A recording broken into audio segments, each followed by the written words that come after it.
Tonight, we re-stepping back into the Middle Ages to explore what getting high was really like in medieval times, from herbal potions and medicinal remedies to religious visions, folk magic, and some truly dangerous experiments. It was a world where pleasure, medicine, and superstition blurred together, sometimes with surprising consequences.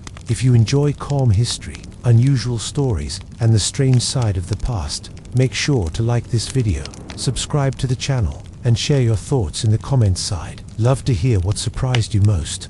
And when you're done, check out our other videos on everyday life, forgotten habits, and hidden truths from history. Now, get comfortable, and let's drift into the medieval mind. What if I told you that getting high isn't a modern invention at all? Long before nightclubs, dispensaries, or chemistry labs, medieval people were already experimenting with mind-altering plants, strange brews, and smoky rituals, often without fully knowing what they were getting themselves into. If you could step into a medieval town for just one ordinary day, one of the first things that would surprise you is not the smell, or the noise, or the lack of privacy. It would be how little anyone expected to be truly sober, not drunk, not staggering, not singing loudly in the street. Just never fully clear-headed in the way we imagine normal today. In the medieval world, sobriety was not the default setting. It was something that happened briefly, by accident, or only to the very disciplined. For most people, most of the time, the mind lived under a gentle haze, softened, slowed, slightly altered, and it all began with water. Clean drinking water was hard to come by. Rivers carried waste. Wells could be contaminated. Rainwater sat in open barrels. People knew water could make you sick, even if they didn't understand germs. So, over centuries, they learned a simple lesson. Fermented drinks were safer. Fermentation killed many harmful organisms. It preserved liquid. It made calories easier to absorb. And it turned ordinary grains into something drinkable. So instead of water, medieval people drank ale. A lot of ale. This was not the strong beer we imagine today. It was small beer or table ale, with very low alcohol content. Think less tavern brawl and more sleepy afternoon. It was weak enough that children drank it daily, sometimes starting as soon as they were weaned. Yes, children, drinking beer, every day. Not because parents were irresponsible, but because this was considered safer than water. Ale hydrated you. It fed you. It kept you alive. Alcohol was not a recreational drug first. It was food. Grain turned into liquid bread. Calories you could drink. Warmth in winter. Comfort in hunger. A mild buzz came along with it, but that was just part of the package. This meant that most medieval people lived with a low-level intoxication as part of their baseline state. A soft fog behind the eyes. A gentle warmth in the chest. Slower thoughts. Less sharp edges. Not enough to forget who you were. Enough to take the sting out of daily life. And daily life stung. Work was physical. Days were long. Pain was common. Death was close. Hunger was a frequent visitor. Entertainment was rare. Privacy almost non-existent. Life did not come with many soft cushions. That mild intoxication helped. It dulled pain. It calmed nerves. It made repetition bearable. It made stories funnier and songs easier to sing. It helped people sleep on straw mattresses with aching backs. So when we ask, what was it like to get high in medieval times? We need to first understand something important. For many people, being slightly altered was not special. It was normal. There was a difference, though, between daily intoxication and deliberate intoxication. Daily intoxication was passive. You drank because you were thirsty, because it was meat time, because everyone else was drinking. You didn't aim to feel anything in particular. The feeling just arrived quietly and stayed. Deliberate intoxication was something else. That happened when people drank more than usual. Stronger brews, more cups, faster pace, feasts, festivals, celebrations, or moments of grief. This was when intoxication crossed from background hum into foreground experience. But even then, it wasn't framed as getting high. There was no clear mental category for that. Instead, medieval people thought in terms of balance. Hot and cold, wet and dry, too much or too little. A drink could warm the blood, loosen the tongue, or cloud judgment. All of this fit into existing ideas about health and morality. A little was good, too much was dangerous. And that line moved, depending on who you were. A laborer drinking all day was normal. A monk drinking all day was suspicious. A noble drinking all day was acceptable, as long as it looked controlled. A woman drinking openly was judged more harshly than a man doing the same. Intoxication existed inside social rules, not outside them. This also means medieval people rarely experienced the sharp contrast we feel today between sober and intoxicated states. There was no sudden switch, no before and after, just degrees. Think of it less like flipping a light switch and more like dimming a lamp. Morning might be clearer, midday a little softer, evening warmer and blurrier, then sleep. And because this rhythm repeated every day, the body adapted, tolerance built slowly. The mild buzz became familiar, even comforting. It also meant that stronger altered states, deep drunkenness, hallucinations, visions felt more intense and more meaningful. When the mind moved far from its usual haze, it felt important, spiritual, dangerous, sometimes divine, but we are getting ahead of ourselves. For now, what matters is this. Medieval Europe was a world where sobriety was not assumed. It was a place where mild intoxication lived quietly inside daily routines, where children sipped weak ale, where hydration came with side effects, where clarity was not always expected, and no one thought this was strange. If anything, a completely sober mind might have felt uncomfortable, too sharp, too exposed, too awake to pain and worry. So when medieval people sought stronger altered states through drink, herbs, ritual, or accident, they were not escaping sobriety. They were drifting further away from an already softened reality, a step deeper into the fog, not a leap from solid ground. And in a world as heavy as the medieval one, that fog was not always feared. Sometimes, it was the only thing that made the day feel survivable. If medieval life had a background soundtrack, it would not be silence. It would be the sound of liquid being poured. Ale into cups, ale into bowls, ale into mouths, again and again, from morning until night. This was not binge drinking as we imagine it today. There were no shots, no countdowns, no goal of getting drunk as fast as possible. Medieval intoxication moved slowly. It seeped in, it settled, it stayed. The foundation of this gentle, everyday buzz was something called small beer. Small beer was brewed quickly, cheaply, and often. It used the same grains as stronger ale, but less sugar was extracted during brewing. That meant less alcohol, sometimes very little alcohol, just enough to preserve the liquid and make it safer than water. To modern taste, it would have been thin, cloudy, slightly sour, and barely fizzy. Not refreshing in the modern sense, but dependable, and medieval people depended on it. Small beer was drunk at breakfast, with lunch, during work, at supper, before bed. It was carried into fields, workshops, and homes. It was part of wages, part of hospitality, part of daily rhythm.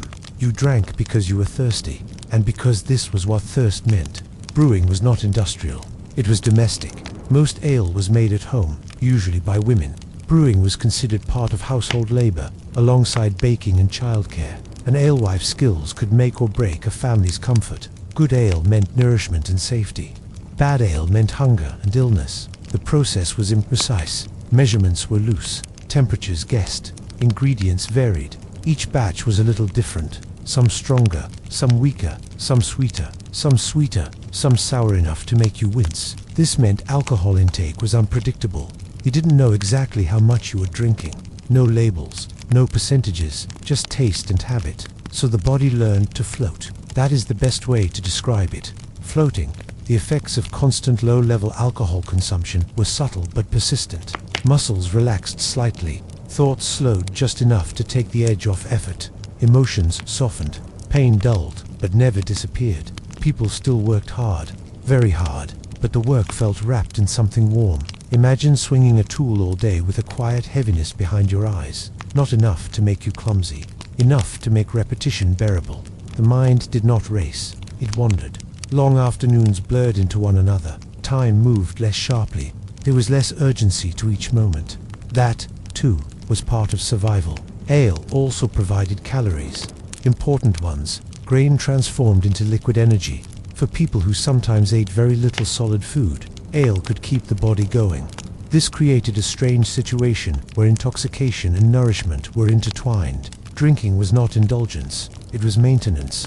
And because it was so ordinary, no one really talked about how it felt. It just was. The warmth in the stomach, the heaviness in the limbs, the gentle slowing of thought, the way conversations drifted instead of snapping, the way laughter came more easily, but arguments could also flare faster. It shaped social life. People gathered where ale was available. Taverns were not just places to drink. They were information hubs, hiring halls, courts of opinion, places where news traveled faster than any messenger. Ale loosened tongues. Secrets slipped. Gossip flowed. Complaints grew louder. Bonds formed. This is important to understand. The medieval buzz was communal. It happened together. You drank with family, with co-workers, with neighbors, rarely alone. This shared intoxication created a sense of belonging. Everyone slightly softened together, everyone operating at the same speed. And because the alcohol content was low, the goal was rarely to escape reality completely. It was to make reality easier to sit with. Of course, not all ale was small beer. Stronger brews existed, especially for special occasions. But even then, the drinking pace was slower than what we imagine today. Cups were refilled gradually. Meals stretched for hours. Intoxication rose like a tide, not a wave. You felt it coming. There was time to adjust, time to laugh it off, time to stop, at least in theory. This gradualness shaped how people understood intoxication. It was not sudden loss of control. It was a sliding scale. Too much ale could still cause trouble. Drunkenness was criticized, sloppiness mocked, violence condemned. But mild intoxication was accepted, expected. Even a fully sober adult might seem tense, unfriendly, suspicious. And because brewing was tied to women's labor, ale also intersected with gender in interesting ways. Alewives were respected for their skill, but also feared. A woman who controlled drink, controlled comfort, controlled sociability, controlled mood. Later, this would turn darker. Accusations of cheating, poisoning, or witchcraft would cling to women associated with brewing and herbs. But for now, alewives were simply essential. They made the daily buzz possible. The sensory experience of medieval ale drinking was not glamorous. Wooden cups, thick liquids, grainy residue, sour notes, warm temperatures. But it was familiar. Comfort often is. And over time, this familiarity shaped medieval minds. People grew up knowing that the world felt slightly different after a few cups. That effort felt lighter. That sadness softened. That boredom blurred. They learned that altering consciousness did not require ceremony. It could happen quietly, through habit. So when stronger altered states appeared through wine, herbs, rituals, or accidents, they stood out sharply against this baseline hum. The gentle buzz of ale was the ground level, the starting point. Everything else rose from there. And tomorrow, we will follow that rise upward, into wine, status, and intoxication as a marker of power. If ale was the sound of everyday medieval life, wine was the sound of doors closing. Not because wine was secret, but because it belonged to rooms most people never entered. Wine was not rare, but it was not ordinary either. It came from somewhere else, from warmer lands, from vineyards that required time, land, and money, from trade routes that stretched across mountains and seas. Ale was made at home. Wine arrived. That alone gave it power. To drink wine in the medieval world was to announce something about yourself, about your status, your connections, your place in the social order. Peasants drank ale because that was what they had. Nobles drank wine because they could. And everyone understood the difference. Wine tasted different, smelled different, felt different in the body. It was stronger, sharper, more immediate. It warmed faster. It loosened tongues more quickly. It made faces flush and laughter louder. It also carried symbolism. Wine was associated with civilization, refinement, and authority. The church used it in sacred rituals. Kings used it at banquets. Monasteries cultivated vineyards not just for profit, but for prestige. To control wine was to control meaning. Monastic orders, especially in France and parts of Germany and Italy, became some of the most skilled winemakers in Europe. Monks documented soil, weather, aging, and flavor long before modern science caught up. They treated wine as both medicine and sacrament. This created an interesting contradiction. Wine was holy, wine was intoxicating, and medieval people were perfectly comfortable holding both ideas at once. At noble tables, wine flowed as part of performance. Drinking was not just about pleasure, it was about demonstrating control. A lord was expected to drink generously, but not lose composure, to enjoy excess, but never appear ruled by it. This was intoxication with rules. Goblets were raised in ritualized ways. Toasts were formal. Servants refilled cups with practiced timing. The pace was controlled, even when quantities were large. Getting drunk was not the goal. displaying the ability to drink without falling apart was. Peasants noticed this. They watched how nobles drank, how they spoke after several cups, how their laughter differed, how their intoxication seemed better somehow. This was not imagination. The substances were different. Wine contained more alcohol. It hit faster. It made altered states more obvious. But because it was consumed in structured settings, those altered states were framed as elegance rather than loss of control. A peasant drunk in public was sloppy.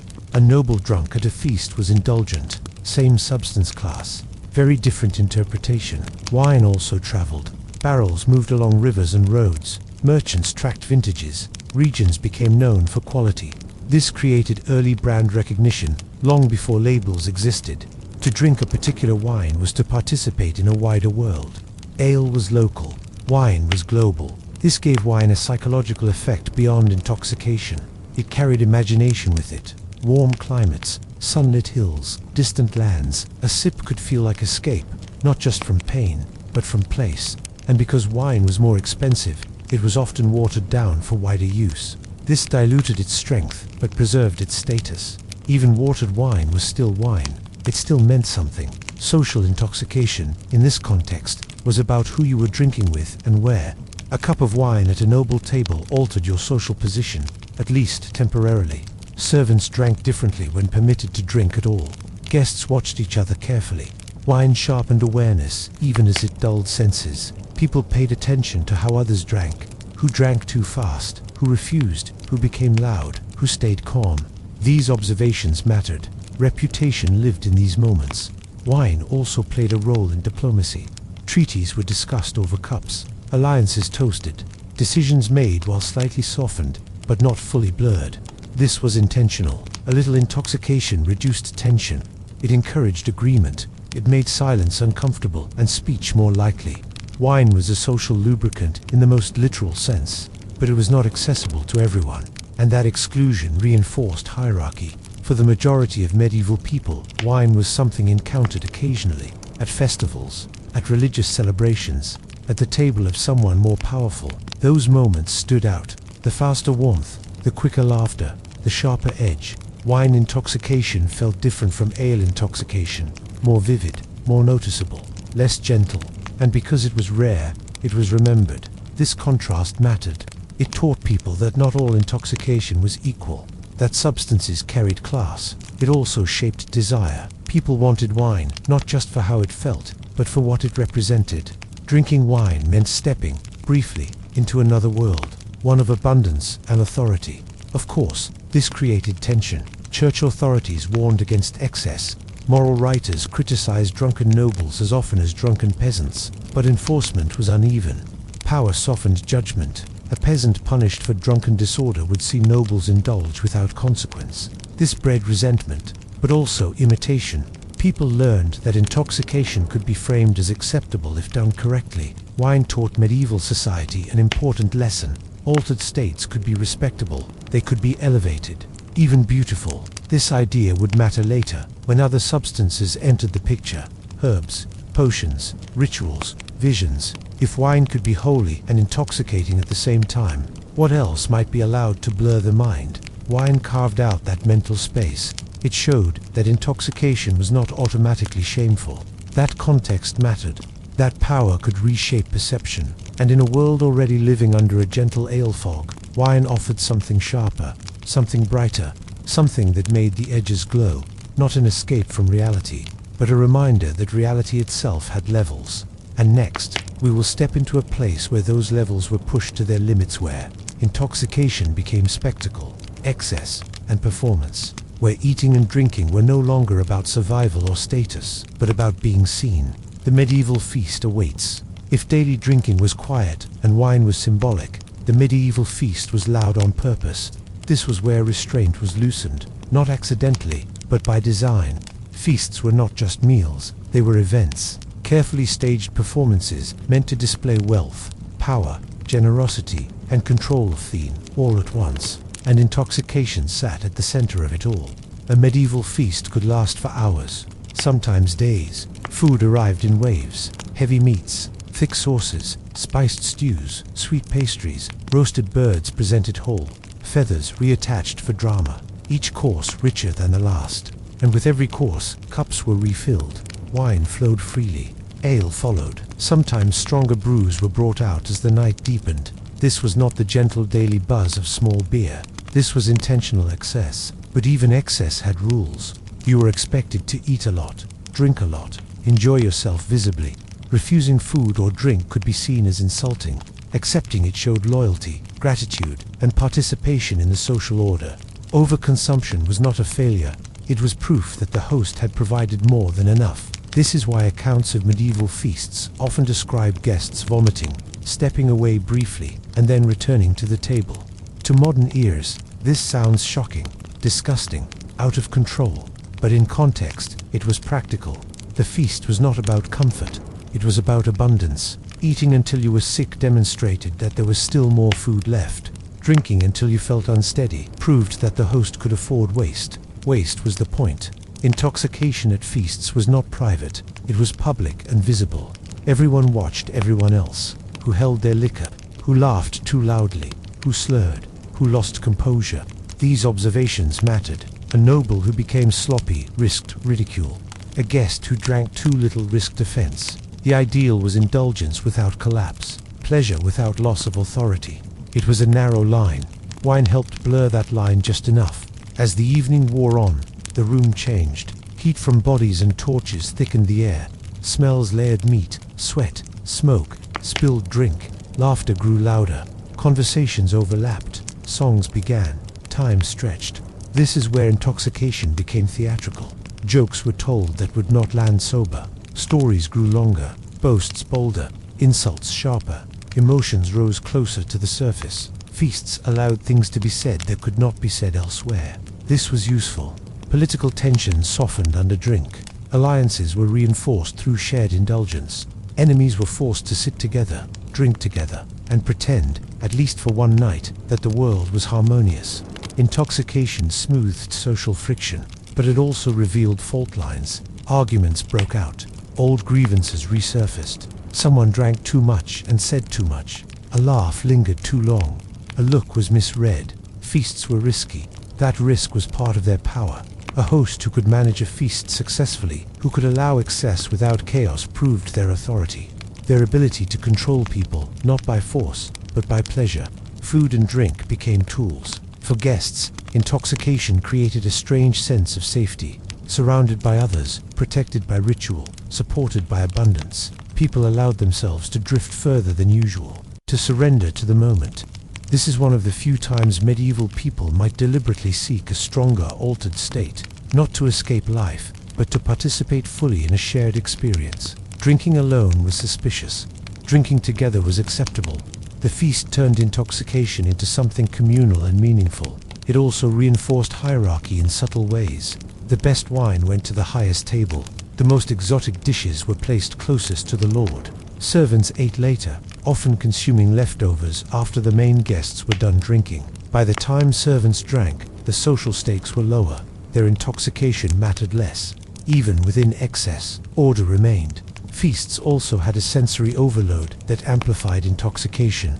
Bright colors, music, movement, noise. The mind, already softened by alcohol, became more suggestible, more emotional, more open. This is why feasts were remembered so vividly.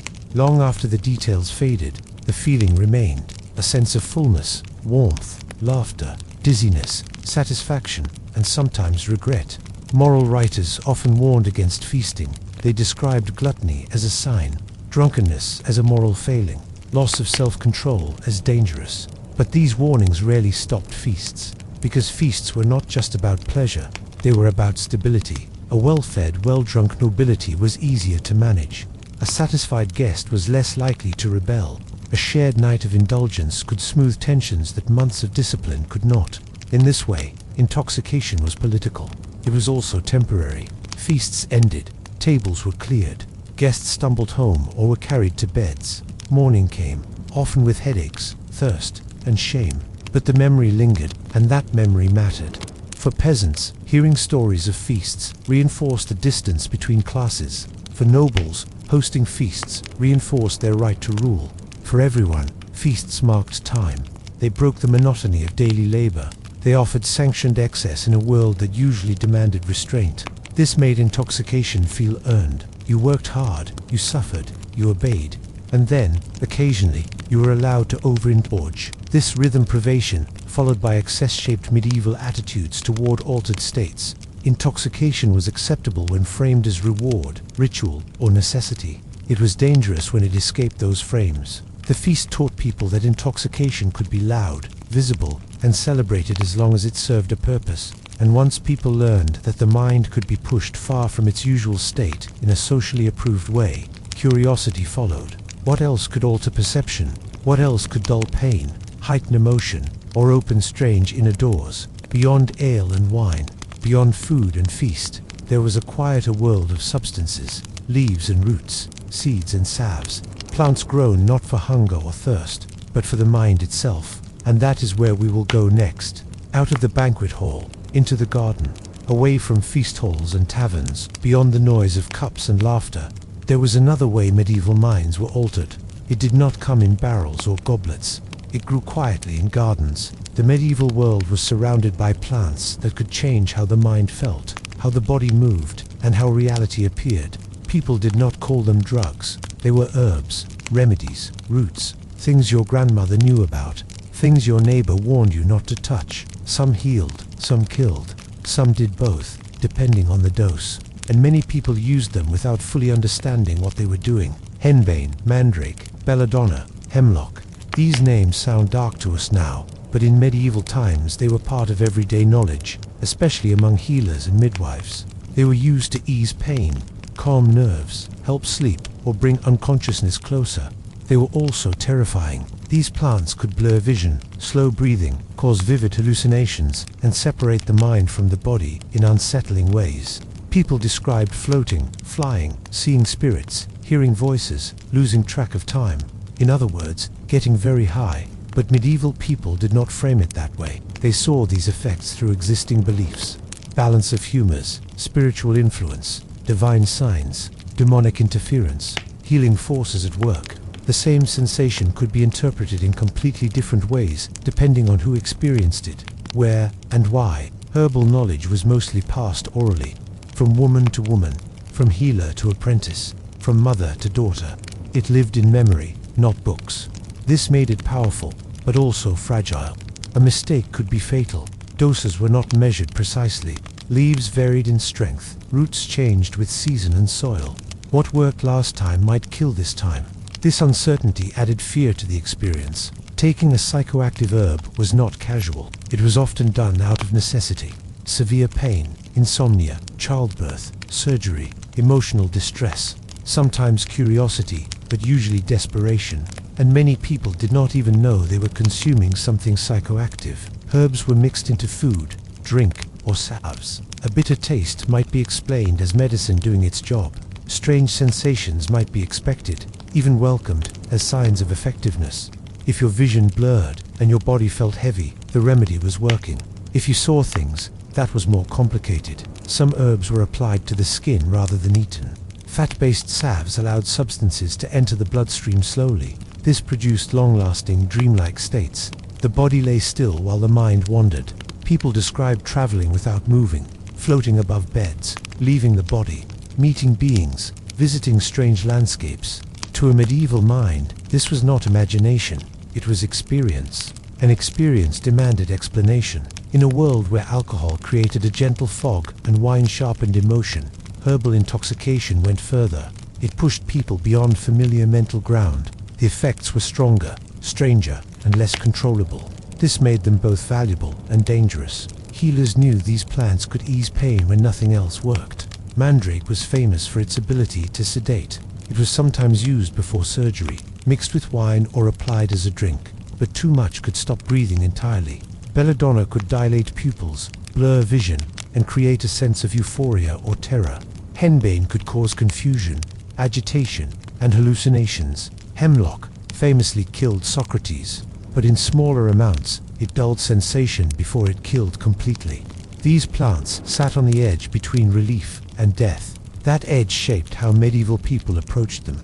With respect, fear, ritual. Often, prayers were spoken before use, not because people were dramatic, but because outcomes were uncertain. You asked for protection because you did not fully control what would happen. This also meant that people experiencing strong altered states often felt they were not alone.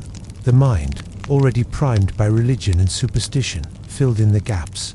A hallucination might be a demon, or an angel, or a sign of sin, or proof of holiness. The substance mattered less than the story surrounding it, and those stories were shaped by who held the knowledge. Herbal expertise was frequently associated with women, midwives, healers, caretakers. They worked in private spaces. They dealt with bodies, blood, pain, birth, and death. This made their knowledge powerful. It also made it suspicious. Men wrote the books. Women held the practical wisdom. Over time, this imbalance created tension, especially when altered states were involved. A woman who could ease pain with a root might also be accused of causing visions. A healer who knew how to sedate might be blamed if someone hallucinated or died. Intent was hard to prove, and because psychoactive effects were unpredictable, fear followed them. This is why so many medieval references to herbs feel uneasy. They are described as useful but dangerous, necessary but sinful, helpful but tempting. They blurred lines medieval society cared deeply about, between medicine and magic, between healing and harm, between divine and demonic. Many people consumed these substances unknowingly. Bread seasoned with herbs, wine infused with roots, remedies taken without explanation, a headache treatment that turned into a night of visions. Imagine waking after such an experience, your body heavy, your memory fragmented, images lingering behind closed eyes, sounds echoing, time distorted. You would not say, "I got high." You would ask, "What happened to me?" And the answer would depend on who you asked. A priest might say temptation, a healer might say dosage, a neighbor might say witchcraft, he might say God. This uncertainty made herbal intoxication deeply unsettling, but also deeply meaningful. It was not entertainment, it was not social, it was intimate. It happened in quiet rooms, by candlelight, with fear and hope mixed together. And because these plants worked on a level deeper than alcohol, they taught medieval people something important. The mind was not fixed. It could be pushed, pulled, softened, or shattered by substances drawn from the earth itself. This realization did not lead to widespread experimentation. It led to caution, stories, warnings, myths, and eventually, accusations. Because when altered states become frightening, societies look for someone to blame. And that blame, very often, landed on those who knew the garden best. Next, we will see what happened when intoxication arrived without warning, when no one chose it, when entire communities were altered at once, when bread itself became a doorway into madness. Not all medieval intoxication was chosen. Some of it arrived uninvited, slipped into daily life quietly, and then refused to leave. It did not come from feasts, wine, or carefully prepared herbs. It came from bread. For medieval people, bread was survival. It was eaten at almost every meal, in some form, by nearly everyone, rich or poor, young or old. Bread was the base of the diet, and sometimes bread carried something else with it. Grain stored in damp conditions could grow a fungus called ergot. To the eye, it looked like dark, twisted kernels mixed in with normal rye, easy to miss, easy to grind into flour. When eaten, ergot did strange things to the human body, very strange things. People who consumed ergot-contaminated bread experienced burning sensations in the limbs, intense pain, muscle spasms, nausea, and sometimes gangrene. But they also experienced something else, hallucinations, vivid ones. People reported seeing bright colors, twisting shapes, animals that weren't there. They felt detached from their bodies. Time stretched or collapsed. Fear and euphoria could appear without warning. In other words, entire villages were accidentally getting extremely high, but no one understood why. This condition became known as St. Anthony's Fire, named after the saint people prayed to for relief. It swept through regions in waves. One bad harvest could mean months of suffering. Imagine waking up one morning and realizing your hands feel like they are on fire, that your legs no longer respond properly, that your thoughts feel slippery, that the world looks wrong. Now imagine your neighbor experiencing the same thing, and the next house, and the next. From a medieval perspective, this was not a chemical reaction. It was a crisis of meaning. People searched for explanations using the tools they had: divine punishment, demonic attack, moral failure, curses, possession. Some believed the afflicted were being tested by God. Others believed they were being punished. Still, others believed evil spirits had entered the bread itself. The hallucinations made this worse. People saw visions of saints, angels, demons, monsters. Some heard voices. Some felt pulled toward churches or shrines. Some collapsed into terror, others into ecstasy.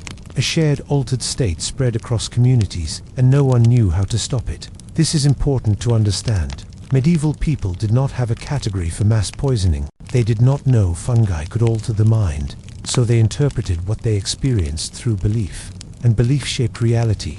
If you believed you were possessed, your fear would amplify the hallucinations. If you believed you were seeing God, your visions would feel holy. The same chemical cause produced wildly different experiences. People reacted in extreme ways. Some fasted, which made symptoms worse. Some prayed constantly. Some performed public penance. Some were restrained. Some were accused of wrongdoing.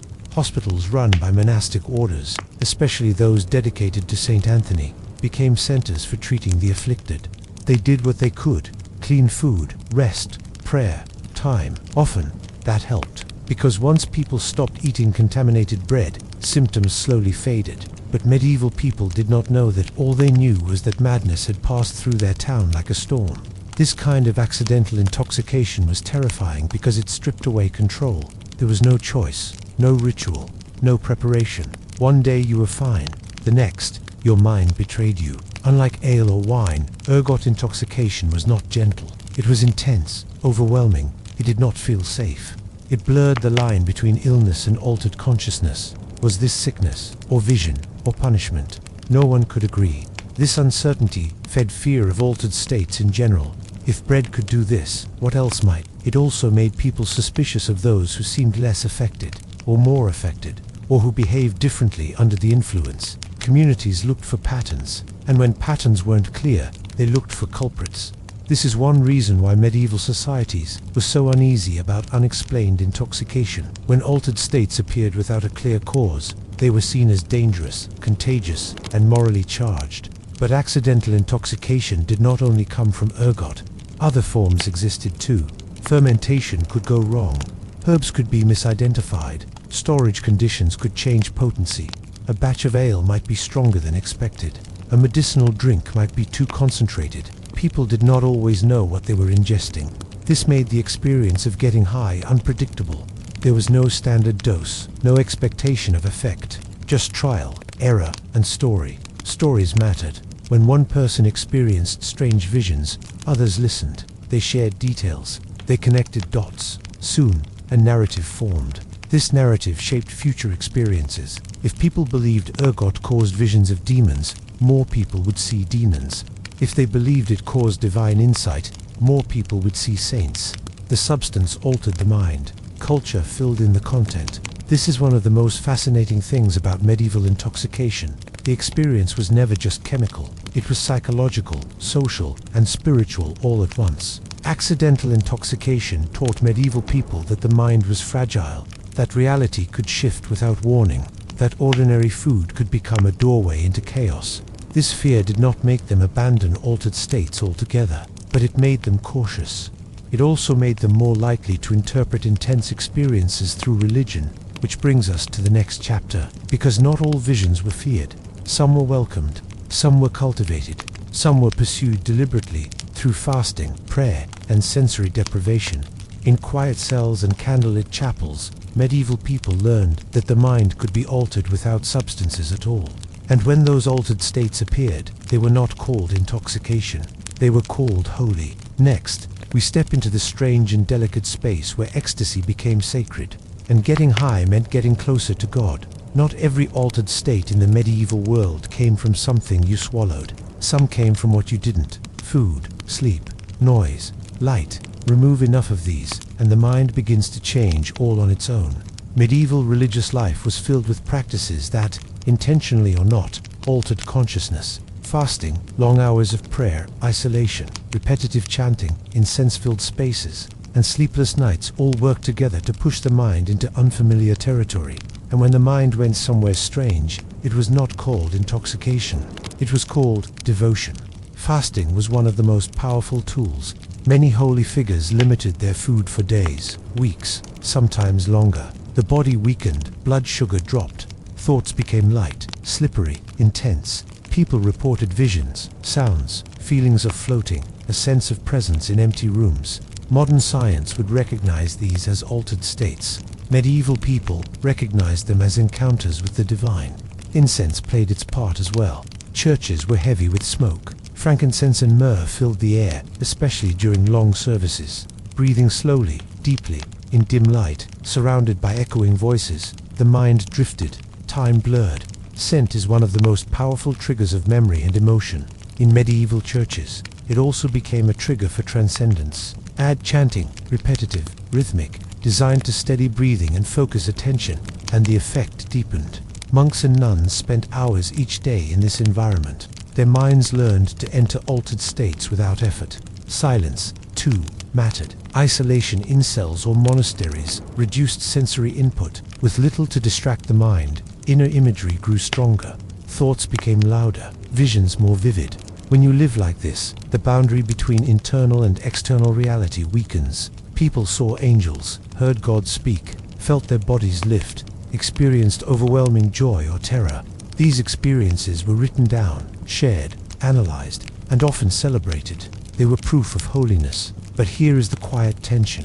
Many of these experiences felt remarkably similar to those caused by psychoactive substances. The sensations overlapped: dissociation, visual distortion, emotional intensity, loss of time, a sense of leaving the body. Where did holiness end and intoxication begin? Medieval people asked this question indirectly through debates about authenticity. A vision that led to humility and obedience was good. A vision that led to pride or disorder was suspicious. The content mattered as much as the experience itself. The church became the authority that judged altered states. If a monk reported visions during fasting, that could be accepted.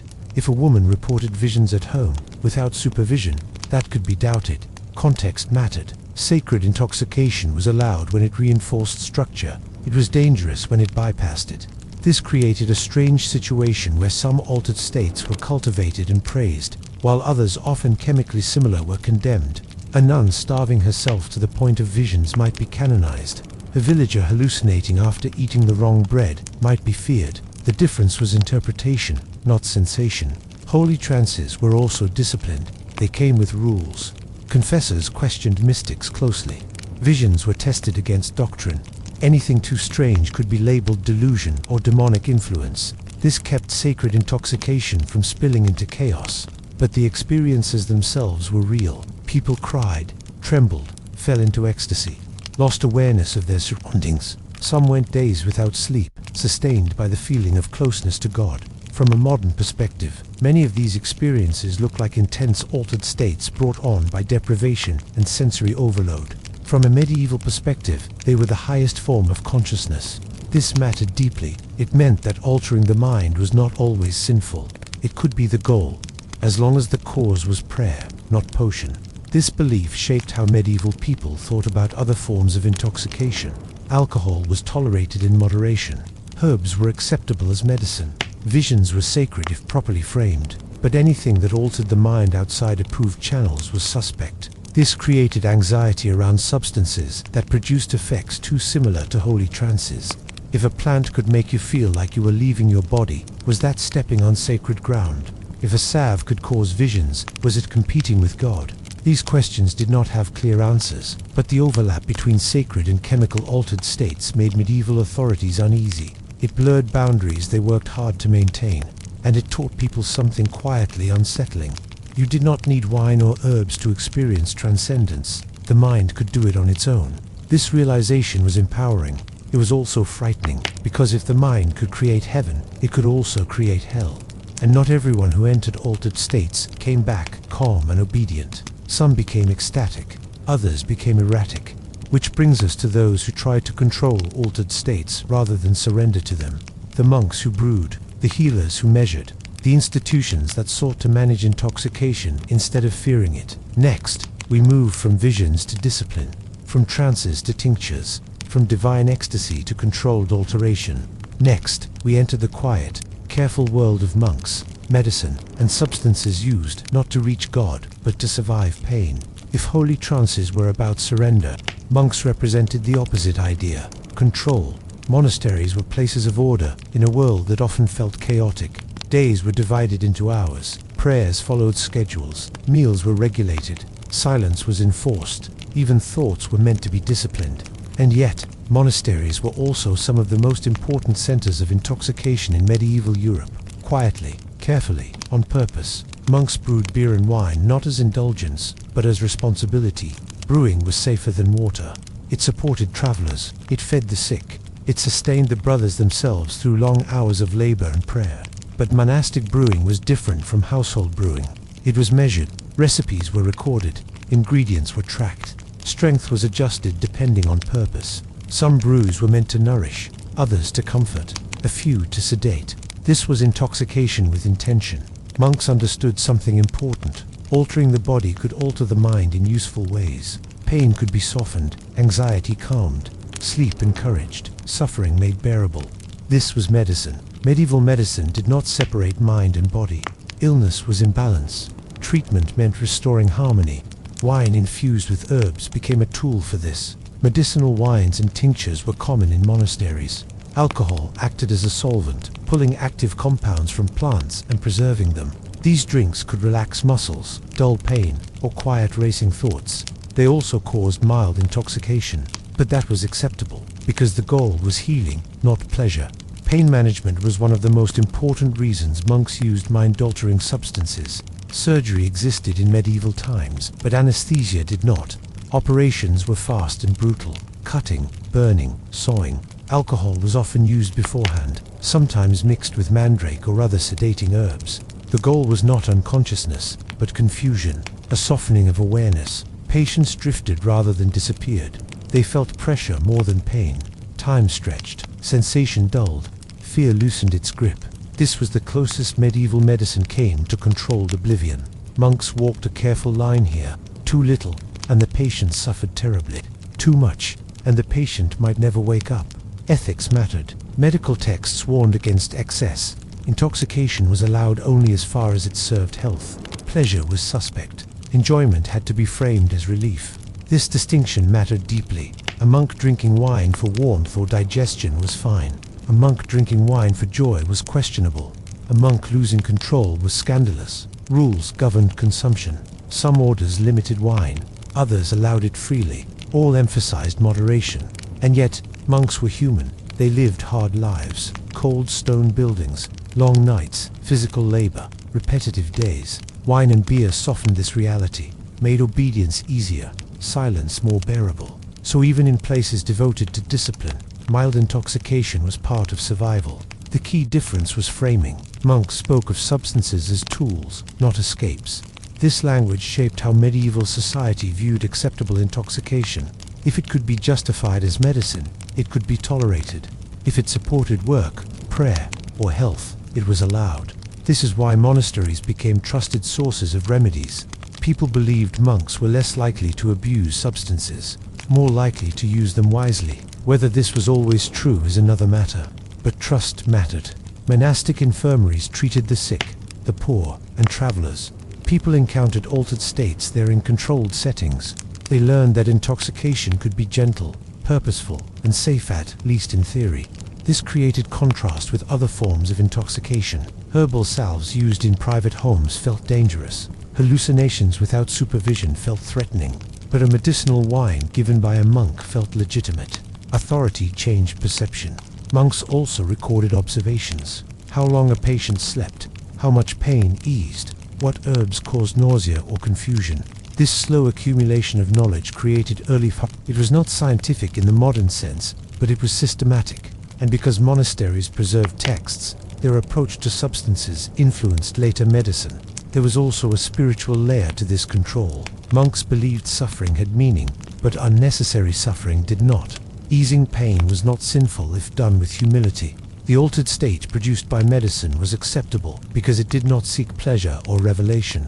It did not compete with God. This belief allowed monks to work comfortably with substances that others feared. But there was always anxiety. What if relief became desire? What if calming the mind led to liking the feeling too much? Rules tried to contain this risk. Confession caught transgressions. Shame corrected excess. Still, boundaries blurred. A drink meant to ease digestion might lift mood. A sedative might bring pleasant dreams. Relief could slide into enjoyment quietly. Monks were aware of this. Some wrote warnings about attachment to comfort. Others accepted it as human weakness. This tension reveals something important about medieval intoxication. The question was never simply, does this alter the mind? It was why. Intoxication used to heal was good. Intoxication used to escape duty was dangerous. Intoxication that disrupted order was sinful. These judgments were social, not chemical. The same substance could be medicine or vice depending on context. This framework would soon be applied to people outside monasteries, especially to those who used substances without institutional approval, without written recipes, without male authority. People who knew how to alter consciousness but did not belong to the church or the medical establishment. Women, midwives, healers working in kitchens instead of cloisters. Their knowledge looked suspicious, not because it was different, but because it was uncontrolled. And as fear grew, the language around intoxication shifted. Altered states stopped being neutral or helpful. They became evidence. Evidence of wrongdoing, of pact, of corruption. In the next chapter, we step into the shadow side of medieval intoxication, where herbs became accusations, where visions became crimes, where getting high was no longer medicine or holiness, but proof of something forbidden. Next, we enter the world of witches, midwives, and knowledge that frightened those in power. At some point in the medieval world, altered states stopped being just experiences. They became evidence, not proof of sickness, not proof of devotion, but proof of guilt. This shift did not happen overnight. It grew slowly, fed by fear, misunderstanding, and power. And at the center of it were people who knew how to change the body and mind without permission. Mostly women, midwives, healers, caretakers, the ones who handled birth, pain, blood, sleep, and death. The ones who knew which root eased cramps, which leaf brought sleep, which salve dulled pain. They worked in kitchens, not monasteries. They learned by watching, not reading. They passed knowledge quietly, through trust, and they knew things that made others uneasy. Some of those things altered consciousness. Nightshade salves, henbane mixtures, fat-based ointments rubbed into the skin. These substances could produce intense sensations, floating, flying, leaving the body, seeing strange figures, losing track of time. To the person experiencing it, it felt real. To the person hearing about it, it sounded dangerous. Stories began to circulate. Women who claimed to fly at night, who spoke of journeys, who described meetings with strange beings, who seemed to know too much about pain and pleasure. These stories collided with existing fears. The church had already decided that some altered states were holy and others were not. Visions approved by authority were acceptable. Visions outside that system were suspect. Now add substances. If a woman claimed to fly after using a salve, what was really happening? From a modern view, we might say hallucination, dissociation, a drug-induced experience. From a medieval view, something else filled the gap. Witchcraft. Flying ointments became infamous. These were salves made from animal fat, mixed with psychoactive plants, applied to the skin, often in sensitive areas where absorption was faster. They produced long-lasting dreamlike states. People reported feeling weightless, traveling great distances, watching themselves from above, meeting others in strange places. These experiences matched existing ideas about night journeys and spirits. The mind filled in the rest. It is important to understand, many accused witches likely did experience something real. Their bodies reacted to powerful substances.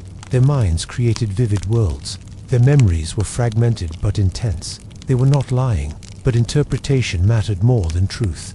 Authorities believed these experiences proved contact with evil forces. Confessions were extracted. Stories hardened into doctrine.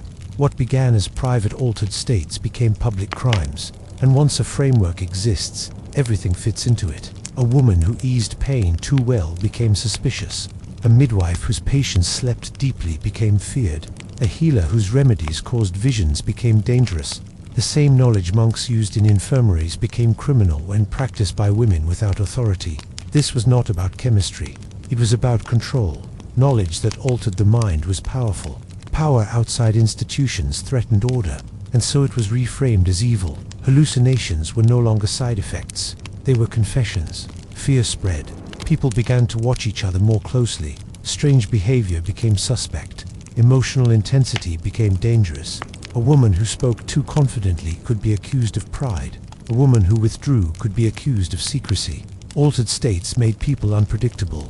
Unpredictability frightened communities built on routine and hierarchy.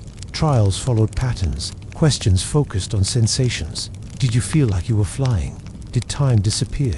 Did you see beings? Did your body feel different? Under pressure, people answered yes, and once they did, the interpretation was set. What is chilling is how similar these descriptions are to known psychoactive effects: dissociation, hallucination, time distortion, out-of-body experiences. But medieval society did not have those words. It had demons. This created a tragic feedback loop. The more fear grew, the more altered states were framed as forbidden. The more forbidden they became, the more secrecy surrounded them. The more secret they were, the more dangerous they seemed. Eventually, intoxication outside approved channels became criminal by default. This did not mean people stopped using herbs. They became quieter. Knowledge moved underground. Trust narrowed.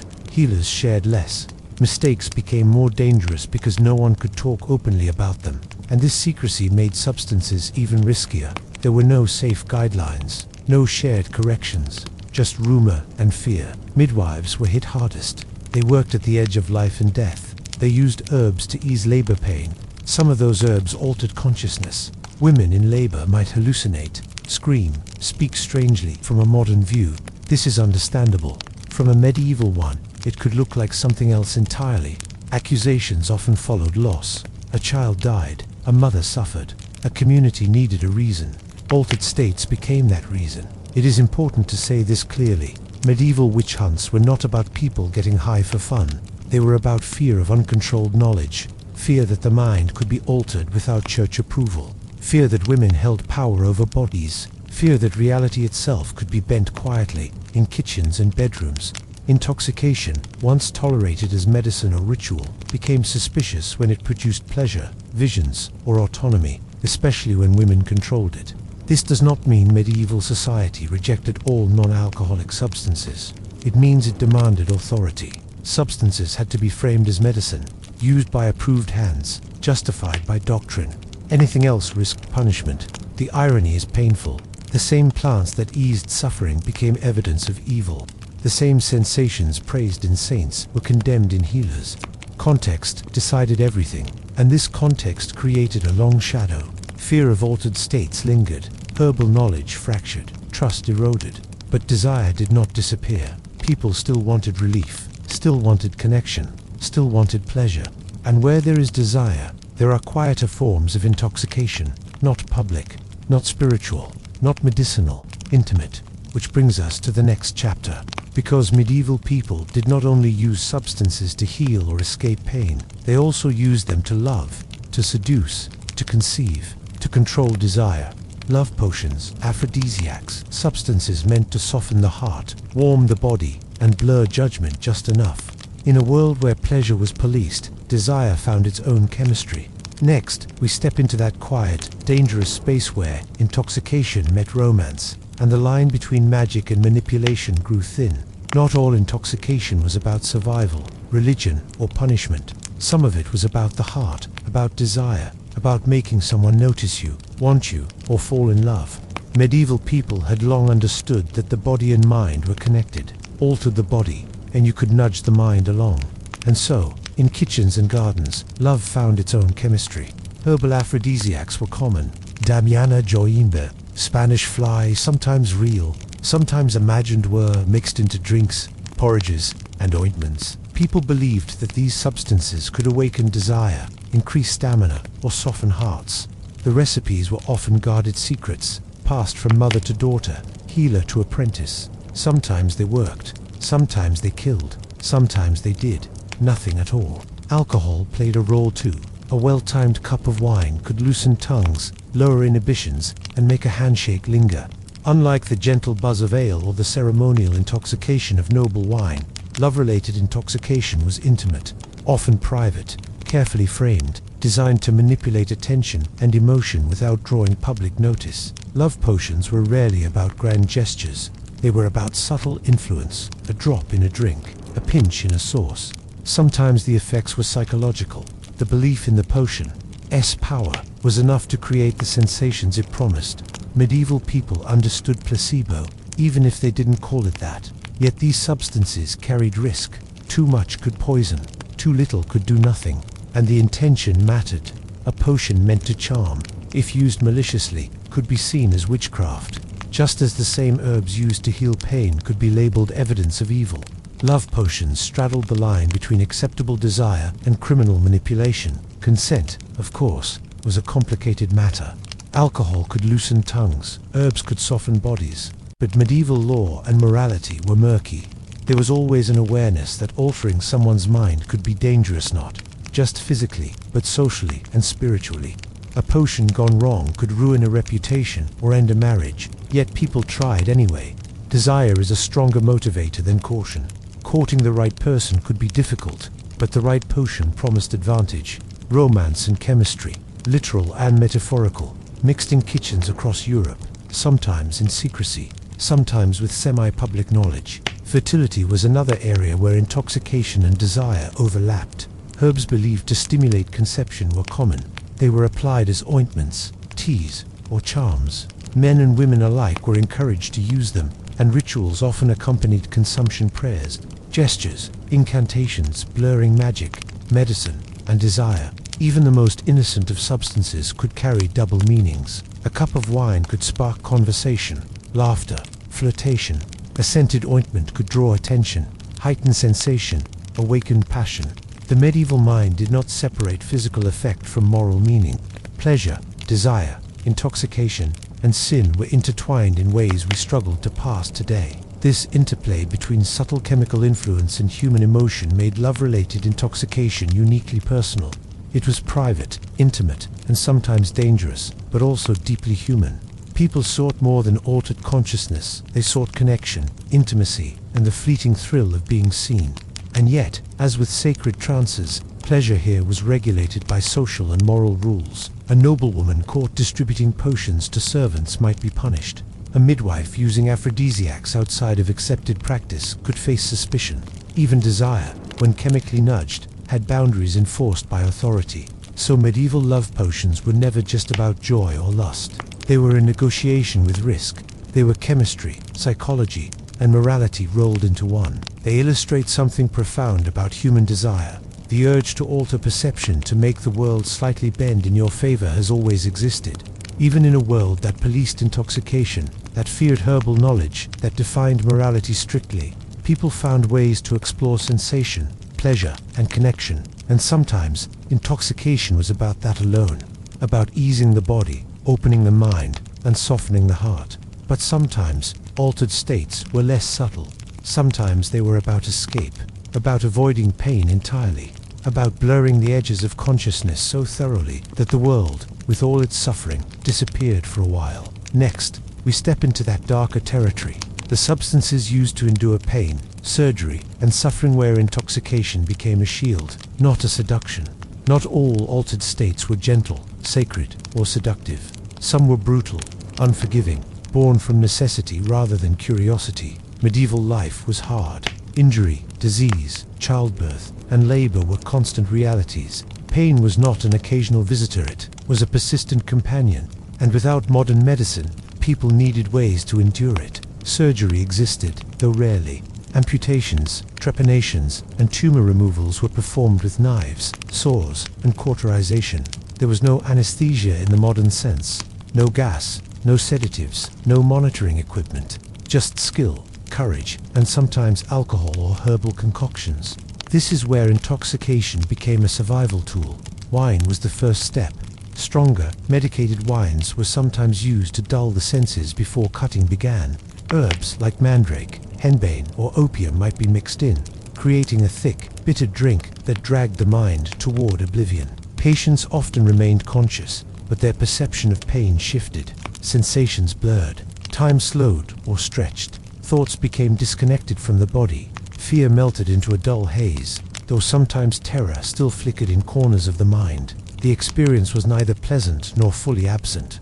It was partial, fragmented, floating between awareness and unconsciousness. Imagine lying on a table, hands bound, the room smelling of iron and smoke, instruments shining in torchlight, while your mind drifts somewhere far from your body. You feel heat, pressure, pain, but not as sharply as you might expect.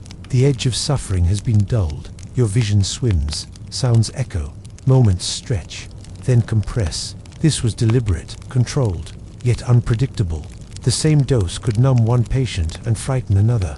Herbs varied in strength. Wine could intoxicate differently depending on the person, the day, the harvest. Skill mattered. Observation mattered. Luck mattered. Even so, these methods were revolutionary for their time. Pain that might otherwise be unbearable became survivable. Consciousness was softened without being erased completely. The patient remained present enough to endure, but distant enough to tolerate the unimaginable. This altered state had consequences beyond the immediate procedure. Recovery could be complicated by lingering delirium or hallucinations. Patients might misremember what happened. They might speak of visions during surgery, or of seeing strange lights or spirits. To modern eyes, these are clear drug effects. To medieval minds, they could be signs of divine presence, demonic influence, or moral judgment. This duality, practical and mystical, was a recurring theme in medieval intoxication. Substances were tools, but they also carried meaning. Pain relief became spiritual theater, the body's suffering intertwined with the soul's journey. Opium, in particular, was prized for this reason. Smoked or ingested, it offered partial escape, sleepy euphoria, relief from fear, detachment from the body.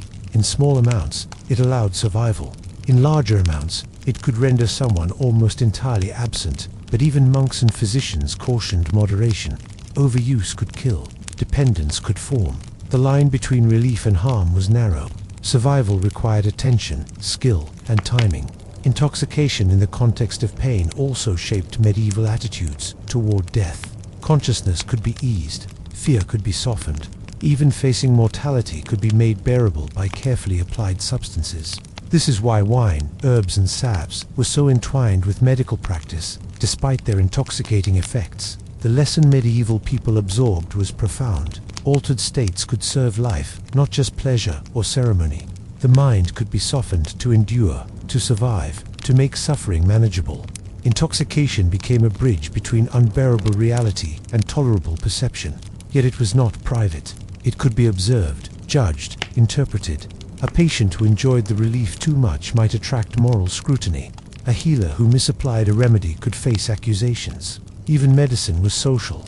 Even survival carried the risk of censure. And when intoxication moved from necessity to spectacle, from controlled relief to public indulgence, society's reaction shifted once more. This brings us to the next chapter, celebrations where excess was not punishment, therapy, or devotion but ritualized chaos. Festivals, carnivals, and temporary madness allowed intoxication to be both sanctioned and socially transformative. Here, the mind could drift freely, rules were loosened, and the unusual became expected if only for a time. Once a year, or sometimes more often, medieval communities allowed themselves to break the rhythm of labor, prayer, and discipline. Festivals and carnivals were not just parties, they were sanctioned chaos, controlled, communal intoxication where the usual rules were suspended. Think of it as society's safety valve, a time when the burdens of hierarchy, labor, and morality could be loosened, if only temporarily. Carnivals often coincided with religious calendars. Before Lent, people celebrated Shrove Tuesday or the Feast of Fools. Masks, costumes, and parades blurred social roles. Nobles might mingle with peasants. Clergy might be mocked. Everyone indulged in eating, drinking, and revelry that would be scandalous any other time. Alcohol flowed freely. Ale, beer, wine, sometimes stronger spirits when available. People ate rich foods they might never touch in normal weeks. The body and mind drifted into altered states, both from substance and from the sheer novelty of the occasion. Unlike the private intoxication of a home, or the controlled relief in a monastery, carnival intoxication was public. Performances, pageants, and competitions encouraged exaggeration, shouting, dancing, storytelling, and sometimes violence. The sensory overload noise, color movement, smells intensified the mind's drift. People became part of a larger, living spectacle. The effect was transformative. Ordinary perception loosened, emotions ran higher, time felt different, humor sharpened, fear subsided or shifted into thrill. A drunk man in the streets could be laughed at rather than punished. A peasant who mocked a lord could do so with temporary immunity, under the protection of ritualized topsy-turvy order. But this intoxication had rules too. It was temporary. It had boundaries. Carnival lasted days, not weeks. The excess was allowed because it served social function. It released tension, reinforced hierarchy by temporarily inverting it, and reinforced community bonds. Public drunkenness, though celebrated, also had limits. Authorities observed carefully. When someone crossed the line, violence that threatened others, blasphemy that went too far, chaos that endangered order, they could be arrested or punished. Intoxication was tolerated only insofar as it maintained its role as controlled release. The combination of substances, ritual, and sensory overload produced altered states that were unusual and memorable. Unlike accidental intoxication from ergot or deliberate intoxication for love or pain relief, carnival intoxication was communal, visible, and culturally framed. It was permission to drift, but only within the framework of shared understanding. Interestingly, these periods of temporary madness reinforced ordinary restraint. People lived sober or mildly intoxicated most of the year. Carnival reminded them what was possible, but also why moderation was valued. Pleasure and chaos were celebrated briefly, then folded back into structure. In this sense, festivals created a controlled experiment in human behavior. They allowed minds to wander, senses to heighten, emotions to surge, without collapsing the social order. They taught lessons about indulgence and restraint, risk and reward, freedom and obligation. Yet, as much as carnival intoxication was liberating, it also revealed anxieties about the mind. Seeing someone transformed by drink, food, and festivity reminded observers of how fragile perception could be, how easily order could slip, how altered states, though socially sanctioned, still carried risk. These experiences shaped the medieval imagination. Stories of drunken excess, revelers gone wild, and temporary chaos became part of folklore, art, and moral teaching. They reinforced the idea that intoxication could be both natural and dangerous, pleasurable and disorderly. After festivals ended, life returned to routine.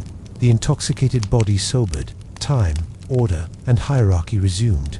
People remembered the experience vividly, fine, frightening, exhilarating, but it faded into everyday existence. The mind, however, carried traces of what it had experienced: the thrill of disorder, the blur of perception, the sense that reality could be bent, if only temporarily. This balance between acceptance and fear, indulgence and control, was central to medieval thinking about intoxication. Societies tolerated altered states when they reinforced order or served a purpose. They punished or feared them when they threatened structure, morality, or authority. And this brings us to a more formal perspective: law, sin, and moral anxiety.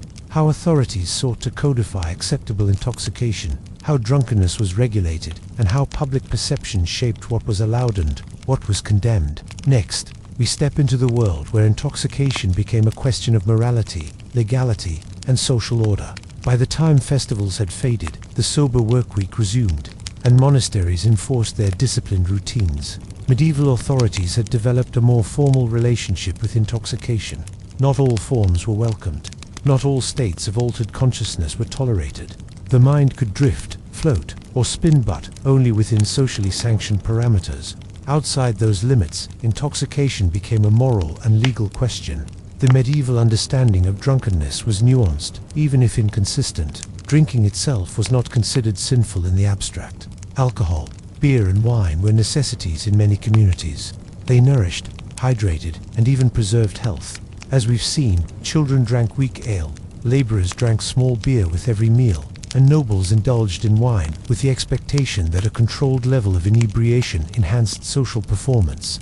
Yet, the distinction between acceptable and sinful intoxication was heavily enforced. The church, local authorities, and community norms all worked together to maintain this boundary. Drinking for sustenance, for ritual, or for medicinal purposes was acceptable. Drinking to excess, to show disrespect, to incite violence, or to flaunt moral weakness was forbidden. The line between permitted and prohibited behavior was not determined by the amount of alcohol consumed.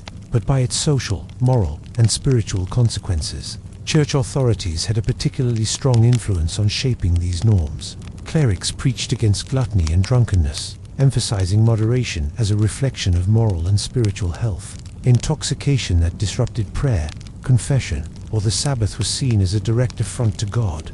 Parishioners were reminded that while wine could serve the body and soul, excess led to sin.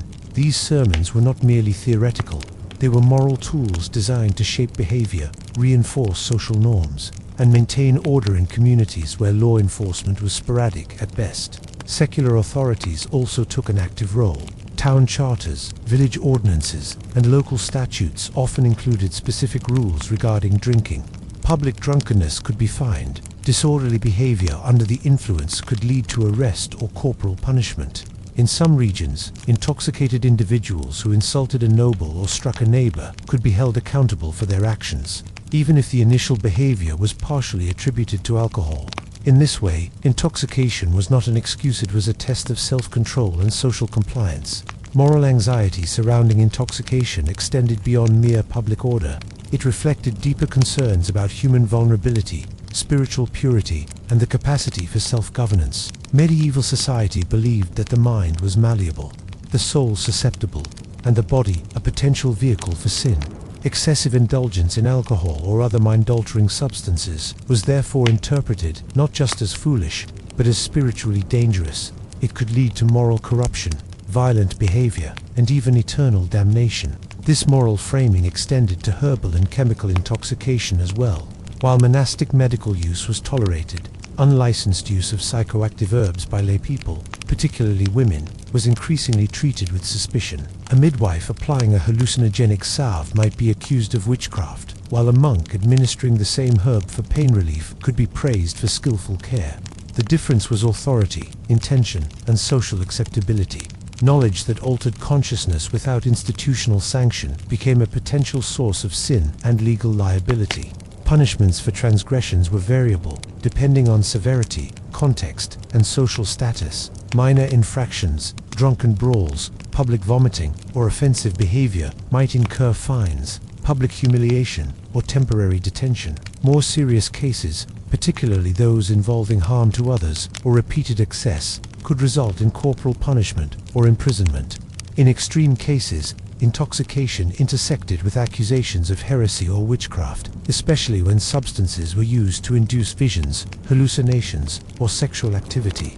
The legal framework, therefore, reflected the broader cultural unease. The mind could be altered, but it had to remain under social and moral control. Medieval law did not only punish it, also codified acceptable intoxication. Guild regulations, household rules, and church directives often prescribed when and how drinking was permitted. Brewers, tavern keepers, and wine merchants were expected to follow standards. Alehouses could be inspected. Wine could be measured for potency. The goal was to allow necessary or beneficial intoxication while minimizing moral and social disruption. Interestingly, these rules created social hierarchies in intoxication. Nobility could indulge with fewer consequences, provided the behavior occurred within courtly rituals or feasts. Clerics and monks enjoyed controlled consumption in service of prayer, health, or labor. Peasants, meanwhile, were closely monitored. Public drunkenness was treated more harshly among those without social protection. Intoxication thus became not only a moral issue but a reflection of social standing. Who drank, when, and how became an index of privilege as much as piety. The moral anxiety surrounding intoxication also shaped public storytelling and literature. Tales of drunken fools, licentious revelers, or tragic excess circulated widely. These stories were cautionary, designed to entertain and instruct simultaneously. They reinforced the idea that intoxication, when misused, carried consequences, social, physical, and spiritual. Drinking too much, taking hallucinogenic herbs recklessly, or seeking pleasure outside sanctioned spaces could lead to ruin. The narrative reinforced both fear and understanding, creating a shared cultural framework around intoxication.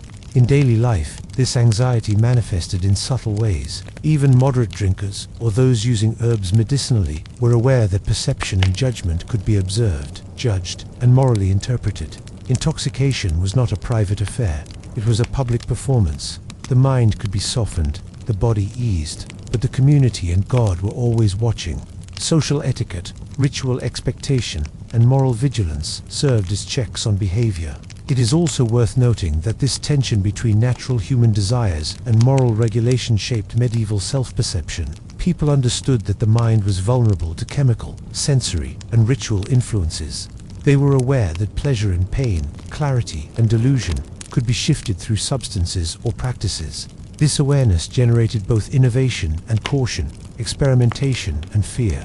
The mental landscape of intoxication was as much a matter of cultural interpretation as it was of biology. The interplay of law, morality, and intoxication also reinforced cultural hierarchies of knowledge. Those trained in monastic, medical, or clerical authority could use substances for healing or spiritual purposes. Those outside such systems, women, lay healers, or marginalized communities, risked condemnation. Intoxication, in this sense, was a mirror reflecting social control as much as human desire. The same substance could be medicine, ritual, tool, or evidence of sin, depending on context. In short, intoxication in medieval Europe existed within a tightly woven web of social, moral, and legal considerations. It was never purely personal. Every act of drinking, herb ingesting, or self-induced ecstasy had meaning beyond the individual. Even minor indulgences carried lessons, social consequences, or spiritual significance. This framework helps explain why medieval people often reacted so strongly to intoxication outside accepted bounds. It was not mere prudery or fear. It was an attempt to preserve order in a world where the mind, body, and spirit were considered deeply interconnected. Excess, especially when uncontrolled or unexplained, threatened not only the individual but the social and moral fabric of the community. By understanding this, we also understand why experiences of intoxication were interpreted so differently depending on circumstance. A monk drinking wine in a monastery could be seen as prudent and pious. A peasant drinking the same wine in public could be accused of sin. A woman applying a psychoactive salve could be accused of witchcraft, while the same substance administered in a monastery could be called medicine. Context, authority, and intention determined morality.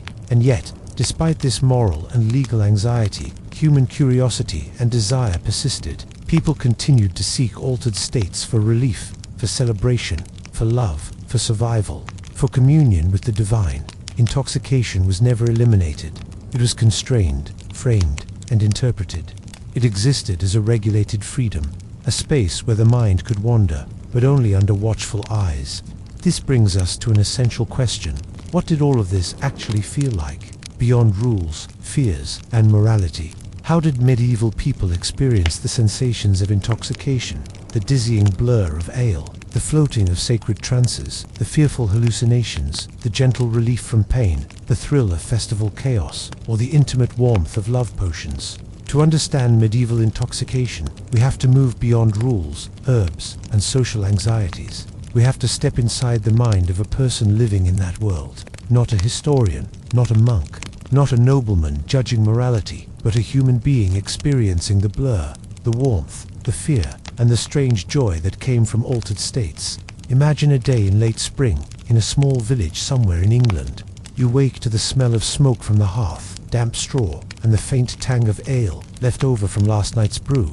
Breakfast is thin bread and weak ale, the drink a part of life so normal you barely notice it. But as you sip, a subtle warmth spreads. The edges of the room seem softer, the sunlight on the walls gentler. Your mind is alert, yet not fully grounded. There's a slow rhythm to thought, like watching smoke drift from a chimney, unpredictable, calming, hypnotic. This is the mild, everyday intoxication so common in medieval life. It is not dizzying. It does not make you reckless. It makes you slightly unmoored, more tolerant of discomfort, more patient with monotony, more open to conversation. It is a companion, a quiet blur that runs alongside existence. Now imagine the evening feast. The table groans under the weight of roasted meats, pies, cheeses, and wine. Candles flicker, throwing shadows across the timbered hall. The air smells rich with food, smoke, and the faint tang of spilt ale. As you drink, the world softens. Faces become warmer, laughter more infectious, movement slower, tastes more vivid. The mind drifts easily between conversations. Words that might have been sharp now feel musical. Small disputes evaporate. Joy blooms from the ordinary act of eating and drinking together. This is social intoxication, communal, rhythmic, patterned. It carries pleasure, but it also carries ritual. You know that overindulgence will be frowned upon, but within limits, the sensation is safe and sanctioned. The warmth spreads from your belly to your chest to your head. Thoughts curl, unwind, and float. Your pulse slows slightly. You feel larger than yourself, yet part of the crowd. Your body hums with life, and your mind drifts in tandem with the torches. Contrast this with a different kind of intoxication, accidental. Perhaps your bread was contaminated with ergot. You eat a few slices, and slowly, almost imperceptibly, the world changes. A faint tingling becomes fire in your fingers. Shadows stretch across the walls in impossible ways. Colors feel sharper. Sounds echo strangely. Your thoughts twist and spiral. You are afraid, yes, but also fascinated. You may see figures in the room that others do not, or hear voices in your own head. Time bends. One moment stretches to hours, then collapses suddenly. Reality seems malleable, fluid. This is a terrifying intoxication, unpredictable and unchosen. Unlike the steady buzz of ale or the warmth of a feast, it is chaotic. The mind loses control. The body may betray you. Every sensation is heightened, confusing, dangerous. Yet, to medieval people, this too could be interpreted sometimes as punishment, sometimes as divine communication. Fear, hallucination, and interpretation blend into a single, surreal experience. Sacred intoxication offers a different flavor altogether. Picture yourself kneeling in a monastery chapel, incense swirling thickly around your head, candlelight flickering across stone walls. You have fasted for hours, or perhaps days. Your stomach is empty, your body tired. You begin chanting with the others, voices rising in rhythm, echoing off the walls. At first, you are aware of the room. Then, slowly, the external world fades. Sounds merge into a continuous hum. Your vision blurs. Your body feels lighter. Your thoughts detach from ordinary concerns. Time becomes strange. Minutes feel like hours. Colors shimmer. The smell of incense seems almost tangible, pressing against your skin. You may feel yourself lifting, floating slightly above the stone floor. Fear may rise briefly, then dissolve into a sense of awe. You are alone, yet not alone. You are yourself, yet part of something larger, something ineffable. This is ecstasy framed as holiness. The body is altered, the mind drifted, the experience profound. Unlike accidental intoxication, it is culturally sanctioned, ritualized, and interpreted as divine. Pleasure, fear, and revelation coexist. Your altered state is meaningful, guided, and safe within the monastery's structure. Now, imagine combining that with medicine. You are lying on a crude table, preparing for a procedure without anesthesia. The healer has offered you a strong herbal concoction wine, mixed with mandrake and henbane. You sip, grimacing at the bitterness. Gradually, warmth spreads, the edges of pain blur, and consciousness softens. You feel sensations without fully grasping them, pain without panic, time without urgency. You float between fear and relief. The world tilts, but you are tethered by the gentle pull of memory, by the presence of those attending you, by your own instinct for survival. In each of these cases, daily ale, feast intoxication, accidental hallucination, sacred trance, medical relief, the experience is unique yet overlapping. The senses are altered, time bends, thought patterns shift, emotional responses amplify or dull, awareness stretches, contracts, or fractures. The body and mind are malleable, not entirely under the control of conscious will. Even love and desire produce their own nuanced effects. A subtle potion, a carefully prepared herbal tea, or a shared cup of wine could make the heart pound, the stomach flutter, the senses sharpen, emotions felt more vivid, small touches more electrifying, words more intimate. The mind softened in subtle ways, allowing curiosity, desire, and connection to flourish. You are still yourself, yet slightly unmoored, more attentive to subtle cues, more receptive to affection. The intoxication is private, delicate, and intimate, but no less real than the grand ecstasies of feasts or monasteries. And yet, throughout all of this, medieval people maintained constant awareness of risk. Substances could kill, overindulgence could provoke social censure, intoxication could misalign with divine will or human law. Every altered state existed within cultural, moral, and practical frameworks. People learned to read signals: how much was safe, how much indulgence was acceptable, How far was too far? Intoxication was never purely personal. It was always negotiated with society, with authority, with expectation. The medieval experience of getting high was therefore rich, varied, and deeply contextual. It could be gentle or terrifying, communal or private, sacred or forbidden, medicinal or mischievous. It was physical, emotional, social, and spiritual simultaneously. It was a state of being, not merely an event. And, unlike our modern understanding of intoxication as recreational, it was often functionally an adaptation to environment, labor, belief, and mortality. Perhaps the most important point is this: medieval minds were attuned to subtlety. People noticed the way ale blurred thought, herbs shifted sensation, fasting altered perception. They were conscious of intoxication as an ordinary part of life, as an instrument of survival, ritual, pleasure, and devotion.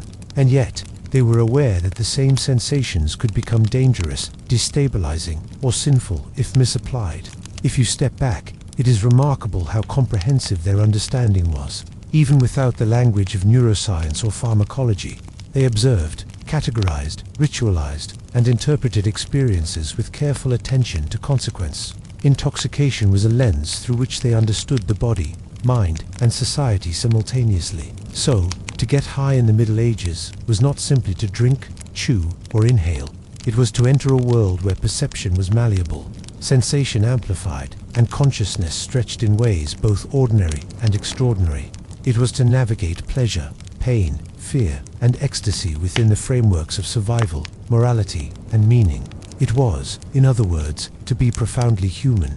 By the late Middle Ages and into the early modern period, the world of intoxication began to shift. What had been communal, functional, and socially regulated slowly transformed into something more individual, more private, and more strictly controlled. This transition was not sudden, nor was it uniform, but its effects would reshape how people experienced altered states for centuries to come. The first major change was the rise of distilled spirits. Beer and wine had dominated medieval life for centuries, often with relatively low alcohol content. Small byre sustained children and laborers. Table wine nourished the body, and sacramental wine touched the soul. But distillation created drinks of far greater potency: brandy, whiskey, and a quaver that could overwhelm the senses in ways ale and wine rarely did. The gradual spread of these stronger spirits introduced a new kind of intoxication, rapid, intense, and highly individual.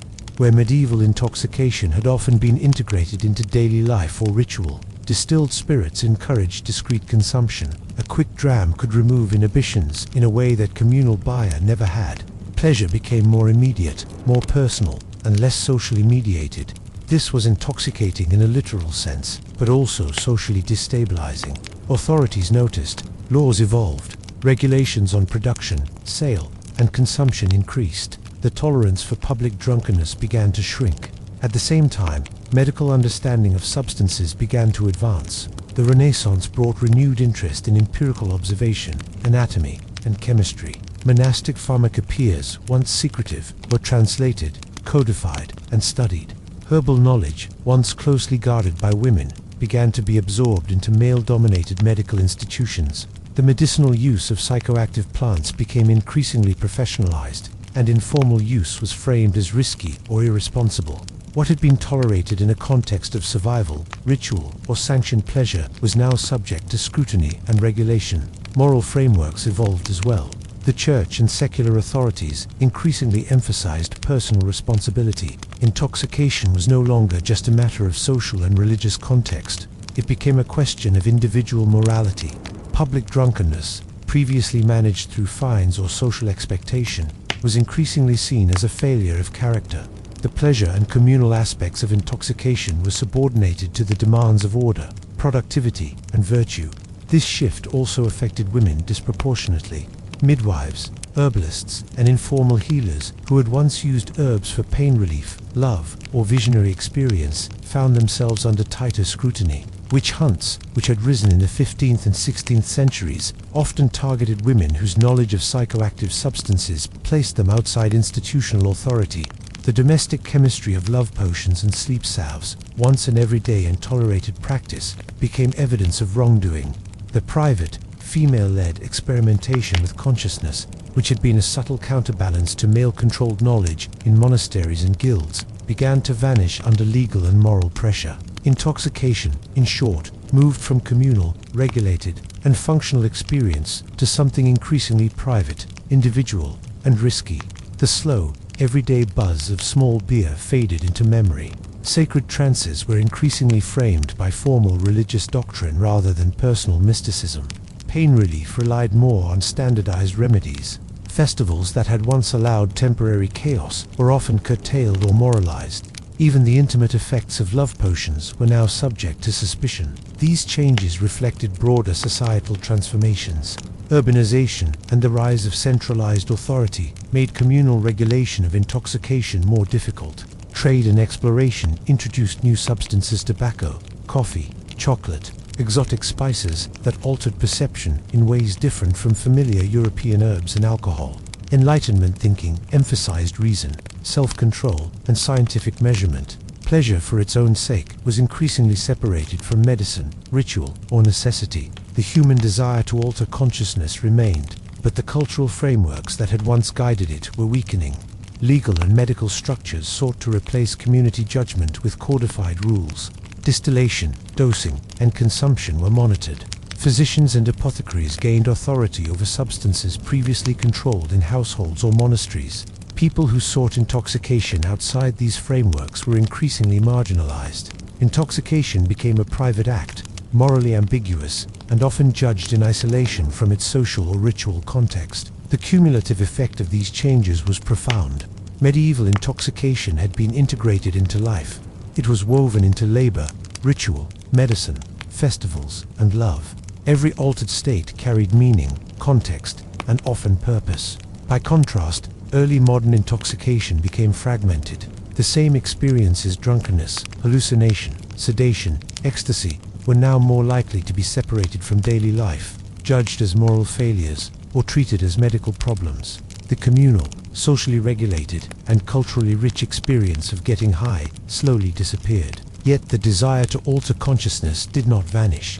Humans continued to drink, smoke, ingest, and experiment with substances. What changed was the framework, from shared cultural practice to private, individual consumption, from social and ritual integration to moral and legal judgment, from functional, controlled, and meaningful intoxication to personal pleasure, escape, or experimentation. This transition also shaped modern attitudes toward substances. We now think of intoxication primarily as recreation, pleasure, or abuse. We separate medicine, ritual, and entertainment. We treat getting high as personal choice rather than communal necessity or moral framework. But the medieval world reminds us that these categories are not natural, they are historical. What it meant to be high, to alter the mind, was once a matter of culture, context, and shared understanding. The slow goodbye to medieval intoxication was neither simple nor linear. Alehouses persisted, herbal knowledge survived in pockets, festivals continued to allow revelry, even women retained subtle power over domestic chemistry, but the overarching trend was clear. Altered states were increasingly disciplined, regulated, and reframed. The everyday normalized intoxication of medieval life gave way to a world where mind-altering substances became personal, isolated, and morally charged. In the end, medieval intoxication was a mirror. It reflected human desires, fears, creativity, and vulnerability. It demonstrated how society's integrator failed to integrate the body, mind, and social norms. It showed how altered consciousness could be medicine, entertainment, ritual, danger, or delight depending on context. And it reminds us that the desire to soften reality, to alter perception, to drift beyond ordinary experience is timeless. As distilled spirits spread, laws tightened, and Enlightenment rationalism took hold, the landscape of intoxication shifted forever.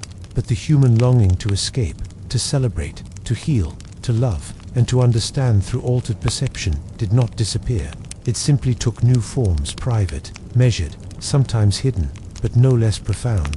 The medieval approach, communal, functional, integrated, culturally rich, may seem foreign to us now, yet it teaches something essential. Intoxication was never merely about pleasure. It was about survival, social cohesion, ritual, morality, and meaning. It connected people to their work, their communities, their rituals, and each other. It was woven into the very fabric of life. And as we step into the modern world, with its private indulgences, recreational drugs, and clinical anesthetics, it is worth remembering that the medieval mind understood intoxication in ways we have largely forgotten. It was never naive. It was deliberate, structured, and profoundly human. Getting high was part of life, part of society, part of a culture that recognized both the beauty and the danger of altered states. The long goodbye was not a loss of desire, it was a loss of context. The shared understanding, the communal rhythm, the subtle social contracts that guided intoxication. In leaving medieval practices behind, we gained individual freedom, scientific knowledge, and moral frameworks. But we also lost something quietly beautiful, the ordinary intimacy of being safely unmoored together, day by day, ritual by ritual, breath by breath. If there is one thing that unites humans across centuries, it is the desire to escape, to soften the edges of reality, to drift beyond the weight of work, grief, boredom, or fear. Intoxication in the Middle Ages, whether through ale, wine, herbs, fasting, or ritual, was one of the ways people sought this release. And though the forms have changed, the impulse remains unchanged. Close your eyes for a moment and imagine a medieval village at dusk. Smoke curls from chimneys, the last light of day glimmers on timbered walls, and a gentle buzz of conversation drifts through the streets. Children sip small beer alongside adults, unaware of the slightly unmoored clarity that comes with mild intoxication. Laborers wash the day's sweat away in warm ale or porridge. Farmers, exhausted from long hours in the fields, feel their bodies relax and minds soften. The world is alive, yet calm. Consciousness drifts without fully leaving the body. Across town, a feast is underway.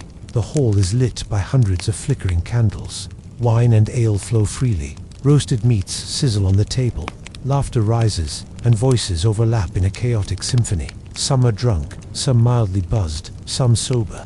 All are part of the rhythm.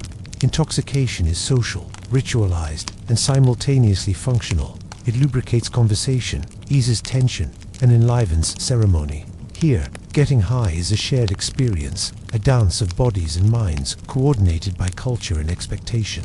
Now, imagine the solitary moments. The apothecary's table, a small vial of tincture in hand, or a carefully prepared herbal ointment applied under candlelight. These substances alter perception subtly or profoundly. Time stretches or contracts. Thoughts wander into new landscapes. Fear and pleasure intertwine. The mind floats above the body, yet remains tethered by sensation, ritual, and intent. Even in isolation, intoxication is meaningful, deliberate, and human. In religious spaces, altered states take on another quality. Monks, nuns, and mystics fast, chant, and inhale incense until the edges of perception blur. The body becomes a conduit for visions, voices, and sensations interpreted as divine. Here, intoxication is entwined with spirituality, pleasure and fear, ecstasy and exhaustion, transcendence and terror. The medieval mind did not separate mind-altering experience from meaning. To be high was to be engaged in both body and soul. Yet intoxication also carries risk. Accidental ingestion of ergot, henbane, or other psychoactive plants could produce terrifying visions, convulsions, and even death. Love potions and aphrodisiacs could backfire. Alcohol could overtake reason. The medieval world understood these dangers intimately. People did not seek oblivion without awareness. Intoxication was navigated with careful attention, social guidance, and often ritualized frameworks. Pleasure and peril were inseparable. What is striking to modernize is how integrated intoxication was into daily life. Today, we think of getting high as a choice, a private act, a moment of leisure or rebellion. In the Middle Ages, it was rarely purely optional. The baseline of consciousness was already influenced by low alcohol, ale, herbal remedies, sensory experiences, and ritual practice. Altered states were a natural part of existence, not an exceptional event. The mind was never entirely sober, nor entirely unmoored. There was a rhythm between stability and drift, between clarity and haze. This rhythm shaped social life, morality, and community. Festivals provided structured chaos, releasing social tension while reinforcing cultural norms. Monastic rituals offered controlled ecstasy within spiritual frameworks. Feasts, daily ale, and love potions created subtle waves of altered perception that linked people together across households, towns, and classes. Every state of intoxication carried context, meaning, and consequence. Even pain and suffering were mediated by altered states. Alcohol and herbal remedies were tools for endurance. Surgery, childbirth, illness all could be survived through careful softening of consciousness. Escape was functional as well as pleasurable. The medieval approach to intoxication was practical, ritualized, social, and deeply human. It recognized the fragility and malleability of perception, and used that awareness to navigate life's challenges. Over time, these practices changed. Distilled spirits, emerging scientific medicine, urbanization, and moral reform transformed how people experienced altered states. Intoxication became increasingly private, individual, and morally scrutinized. Communal rhythms dissolved. Every day, mild intoxication became exceptional. Sacred ecstasy was reframed through doctrine. Herbal knowledge moved into the hands of licensed practitioners. Festivals lost some of their chaotic freedom. Love potions became scandal, not tradition. The cultural frameworks that had made intoxication meaningful were replaced with moral, legal, and scientific regulation. And yet, the desire remained. Humans continued to drink, smoke, ingest, and experiment. We still seek altered perception for pleasure, relief, celebration, connection, or spiritual insight. We have simply separated it from the frameworks that once guided it. The medieval world reminds us that intoxication is not merely indulgence or sin, it is a profoundly human impulse, shaped by culture, necessity, and social cohesion. Consider the way altered consciousness connected people to life itself. It softened labor, alleviated pain, and nurtured intimacy. It amplified joy, curiosity, and imagination. It created moments of transcendence and reflection. To get high was to inhabit the world differently, to navigate the ordinary and extraordinary simultaneously. Medieval minds understood this. They observed the effects of alcohol, herbs, and ritual on body and mind. They categorized, ritualized, and socially integrated these experiences. They treated intoxication as an essential part of life's architecture, not merely a fleeting indulgence. Perhaps the most important lesson is the subtlety with which medieval people approached altered states. Intoxication was never purely sensory.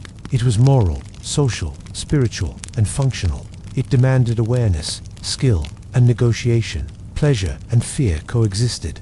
The ordinary and the extraordinary were intertwined. The human mind, capable of drifting and focus, delirium and clarity, was carefully navigated through shared understanding and ritualized practice. Even today, this perspective offers insight. Modern intoxication often prioritizes speed, intensity, or escape, sometimes neglecting context, meaning, or social integration.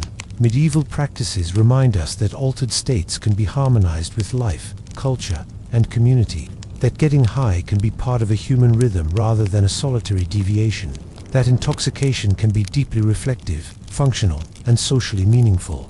As we close this exploration, imagine again the candlelit room, the flickering shadow, the faint aroma of herbs and ale.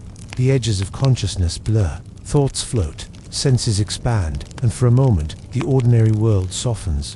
Whether through ale, wine, herbs, ritual, or necessity, humans have always sought this gentle drift, this softening of the mind. It is not weakness, indulgence, or sin, it is curiosity, relief, and the timeless pursuit of perspective beyond the sober self. The medieval world was neither naive nor reckless. It was deliberate, attentive, and profoundly human in its approach to intoxication. It recognized that consciousness could be guided, softened, and expanded, that pleasure and fear, the mundane and the extraordinary, could coexist in a single experience, that getting high, whether to endure, celebrate, love, or see beyond, was a lens on life itself. And so, the candle guttering in the timbered room is not just an image, it is a metaphor. The light fades, the shadows grow, and consciousness drifts towards sleep. But the impulse to soften reality, to seek altered perception, to taste the edges of sensation and thought, this remains unbroken, unbound, and timeless. Across centuries, it has connected humans to life, to each other, and to the infinite complexity of mind and experience. To get high in the Middle Ages was to participate fully in the human condition, to navigate fear, joy, pleasure, pain, and curiosity with awareness, skill, and cultural guidance. And even as centuries passed, as distilled spirits, moral codes, and scientific understanding reshaped society, the desire to drift away, gently and deliberately, persisted. It is one of the oldest, most enduring expressions of our humanity, a desire, as simple as it is profound, to soften the world, to soften ourselves, and to float briefly beyond the ordinary into the strange, the beautiful, and the unknown. The candle flickers once more, then dies. Darkness embraces the room, and as consciousness fades, the medieval mind like ours finds its quiet drift, its gentle, timeless release, and its fleeting taste of freedom. If there is one constant in human experience, it is the longing to escape, to soften the edges of the world, even if only for a moment, to drift beyond labor, boredom, grief, or fear.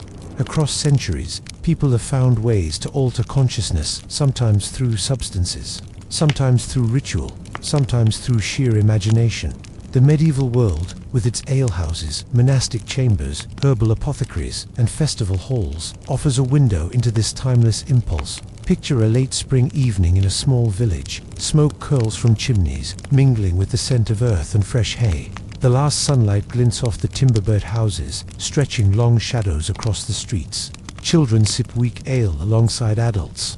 Laborers rinse sweat from the day in warm beer or small portions of wine. Even in these ordinary acts, consciousness is subtly softened.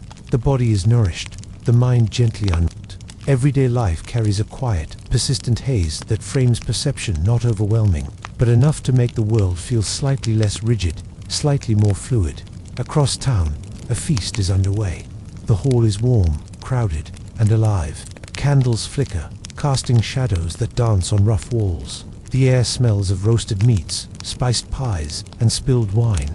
Laughter rises above the clatter of plates and tankards. Some revelers are lightly buzzed, some fully intoxicated, others sober observers of the spectacle. Conversation curls in arcs, jokes ricochet between tables, music rises and falls, and the collective intoxication hums like a tide beneath it all. In this context, the experience of being high is communal. It is social, ritualized, and culturally framed. Joy, confusion, warmth, and sensory distortion coexist, but safely, predictably, and meaningfully. Contrast this with a solitary moment of herbal intoxication. A woman in her chamber prepares a tincture or ointment, mixing herbs carefully, measuring a small dose with precision.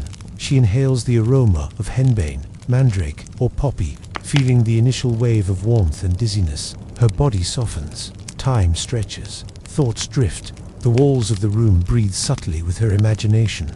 Fear mingles with curiosity, pleasure with caution. She is alone, yet profoundly aware of her mind's expansion. Every sensation is amplified, filtered through centuries of folk knowledge, cautionary observation, and personal experience. This is private intoxication, intimate, fragile, and deeply human. Sacred intoxication adds yet another layer. A monk kneels in candlelight, chanting prayers that reverberate across stone walls. He has fasted for hours, perhaps days. His body is fatigued, his senses heightened. As the rhythm of prayer carries him, time begins to dissolve. His mind drifts into visions of light, color, and form. Sounds merge into a continuous hum. He feels himself separate from his body, yet intimately connected to a higher order. Ecstasy, fear, and devotion intertwine. This is not pleasure in the modern sense, nor mere escapism. It is a mediated transcendence, framed by belief and ritual, socially meaningful and culturally sanctioned. Even pain itself was softened through altered consciousness. The patient awaiting surgery or the midwife assisting childbirth could drink medicinal wine or consume herbal mixtures. Pain dulled, awareness drifted, and the mind softened just enough to endure. Time, sensation, and fear became malleable. Survival required careful negotiation with the body, substances, and practitioners. Consciousness was partially suspended, but never entirely absent. This was deliberate, functional, intoxication-y, intimate, human interplay of relief, awareness, and resilience. Love and desire were no less subtle. A shared cup of wine, a carefully prepared potion, or even a whispered charm could heighten perception. Skin tingled more vividly. Words resonated with unspoken meaning. Hearts raced, stomachs fluttered. Sensory awareness was amplified just enough to make interactions electric. Intoxication, here, was deeply personal, private, and socially bounded. It was not reckless, it was artfully mediated by knowledge, experience, and cultural context. Even fear and danger carried their own textures. Accidental intoxication from ergot-laden bread or misapplied herbs produced vivid hallucinations and convulsions. The mind became a landscape of terror and fascination. In these experiences, pleasure, pain, and survival intertwined. Medieval people interpreted these sensations according to culture, religion, and community wisdom, sometimes divine messages, sometimes warnings, sometimes illness, but always with attentiveness to meaning and consequence. What emerges from these examples is a medieval world in which intoxication was profoundly integrated into life. It was daily, communal, ritualized, medicinal, celebratory, and socially negotiated. It shaped perception, judgment, and social bonds. It reinforced hierarchies and communal norms while providing personal comfort and exploration. The mind's drift was understood, contextualized, and, importantly, meaningful. This integration contrasts sharply with modern approaches. Today, intoxication is often private, recreational, and morally scrutinized. Pleasure is separated from ritual and medicine. Ecstasy is separated from survival and community. The medieval world reminds us that these categories, pleasure, medicine, ritual, law, historical constructs, not natural absolutes. To get high in the Middle Ages was not simply indulgence, it was practice, function, and reflection. Despite these cultural shifts, the desire remains timeless. Humans continue to seek altered perception, to soften pain, to heighten pleasure, to drift beyond ordinary consciousness. What has changed is the framework. Where once intoxication was social, functional, and culturally codified, it is now often personal, private, and morally ambiguous. The impulse, however, endures. Consider the human mind as a candle. In medieval times, that flame was guided, protected, ritualized, and observed by community, authority, and ritual. Today, the flame may burn alone, flickering in private space, its smoke uncontrolled, its edges uncertain. The desire to drift, however, has not diminished. Across centuries, it connects us to the same impulses that guided monks, feasting villagers, apothecaries, midwives, and festival revelers. And so, as we close this exploration, imagine the candle in the timbered room once more. Flickering shadows stretch across walls. The smell of smoke, ale, and herbs lingers. Consciousness softens. Thoughts drift. Sensation becomes fluid, intimate, and expansive. Across centuries, across cultures, the impulse remains unchanged, to soften, to drift, to experience the world beyond strict sobriety. It is not weakness, indulgence, or sin. It is curiosity, relief, play, and survival. It is profoundly human. The medieval world understood this. It observed, codified, and ritualized the delicate interplay between perception, substance, and social meaning. The modern world may separate medicine, pleasure, and ritual, but the underlying human desire, the desire to drift, to soften reality, to explore consciousness, remains as timeless as breath itself. Finally, imagine that candle guttering, its flame flickering once, twice, then fading. Darkness fills the room. Consciousness drifts toward sleep, and in that gentle dissolution, the medieval mind and ours share a common experience, the timeless desire to soften life, to alter perception, and to taste the edges of the human condition. However briefly, before the world resumes its weight, it is an impulse as old as humanity itself, and it remains unbroken, unbound, and universal. To get high in the Middle Ages was to participate fully in life, in community, in ritual, and in the human psyche. It was functional, meaningful, and profoundly social. And even as centuries passed, as distilled spirits, laws, and scientific understanding reshaped society, the desire to drift away gently, deliberately, and fully wasted, it is a quiet, enduring testament to the human imagination, to the mind's malleability, and to the eternal need to soften the edges of existence. Across candlelit rooms, bustling feasts, sacred rituals, and quiet chambers, people have always sought that subtle drift, the gentle release from the rigid bounds of life, the softening of consciousness, and the fleeting touch of freedom. It is a thread that connects us to our medieval ancestors, reminding us that the impulse to explore perception, to celebrate, to endure, to escape, and to rejoice is not modern. It is eternal. The candle dies, darkness settles, and the mind drifts, timeless and unbroken, toward the soft edges of perception, toward the quiet, human, and universal desire to float, even briefly, beyond the ordinary world. So next time we think of the Middle Ages as dull, dark, or joyless, remember this medieval people were curious, experimental, and sometimes surprisingly reckless in their search for relief, pleasure, and meaning. From herbal highs to mystical visions, getting high in medieval times was as much about survival and belief as it was about escape. If you enjoyed this journey into the stranger side of history, please like the video, it really helps the channel. Subscribe if you'd like more calm, fascinating stories from the past, and share your thoughts in the comments. Which medieval remedy or ritual surprised you the most?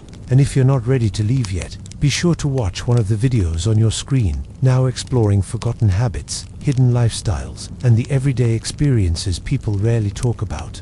Until next time, rest easy, and let history drift you to sleep.